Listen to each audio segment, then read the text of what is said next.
Hello বন্ধুরা, আসসালামু আলাইকুম। আমি সাব্বির হোসেন নিলয় এবং আপনারা দেখছেন আমার চ্যানেলটি।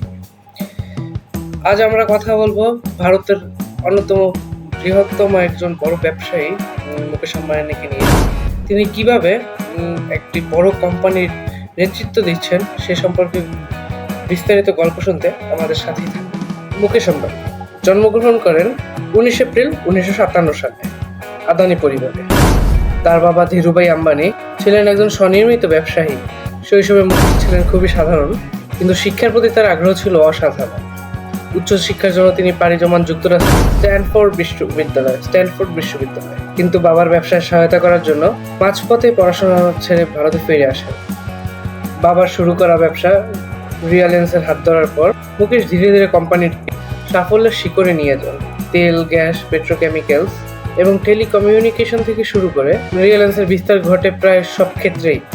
2002 সালে ধীরুভাই আম্বানি মারা যাওয়ার পর মুকেশ ও তার ভাই অনিল আম্বানি কোম্পানিটিকে ভাগ করে নেন। 2016 সালে ভারতে মুকেশ আম্বানি টেলিকম সেক্টরে বিপ্লব ঘটান। রিলায়েন্স জিও নিয়ে আসেন। বিনামূল্যে 4G ইন্টারনেট এবং কলিং পরিষেবা চালু করার ফলে ভারতের কোটি কোটি মানুষ ডিজিটাল যোগাযোগ ব্যবস্থায় যুক্ত হন। এর ফলে দ্রুত জনপ্রিয়তা লাভ করে জিও এবং মুকেশ আম্বানি ব্যবসায়িক বড় উচ্চতার দিকে পৌঁছায়। বুঝতে পারছেন আপনারা।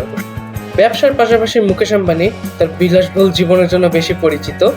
মুম্বাইতে অবস্থিত অ্যান্টিলা নামের বাড়িটি বিশ্বের অন্যতম বিলাসবহুল বাড়ি হিসেবে পরিচিত। তিনি একজন পরিবারের সদস্য, তার পরিবার আছে নিজস্ব, তার স্ত্রী আছে, স্ত্রীর নাম নীতা আম্বানি এবং তার 3 সন্তান রয়েছে, আকাশ, অনন্ত এবং ঈশা। মুকেশ আম্বানি শুধু একজন সফল ব্যবসায়ী নন, তিনি ভারতের অর্থনীতিতে একটি উল্লেখযোগ্য প্রভাব ফেলেছেন। তার চিন্তা ভাবনা এবং উদ্ভাবনী পদক্ষেপের জন্য তিনি আজকে এই অবস্থানে এসেছেন। বন্ধুরা, আপনাদের যদি এই ভিডিওটি ভালো লাগে তাহলে অবশ্যই লাইক দিন, শেয়ার করুন এবং আমাদের চ্যানেলটিকে সাবস্ক্রাইব করে আমাদের পাশেই থাকুন। আর যদি কোনো মতামত থাকে নিচে আমাদের কমেন্ট করে জানাতে ভুলবেন না। দেখা হবে পরের ভিডিওতে। ভালো থাকুন। ধন্যবাদ সবাইকে ভিডিওটি দেখার জন্য। আপনারা যদি আরও এমন ভিডিও পেতে চান তাহলে আমাদের চ্যানেলটিকে সাবস্ক্রাইব করে নোটিফিকেশনের বেল আইকনটি অন করে রাখুন। আসসালামু আলাইকুম।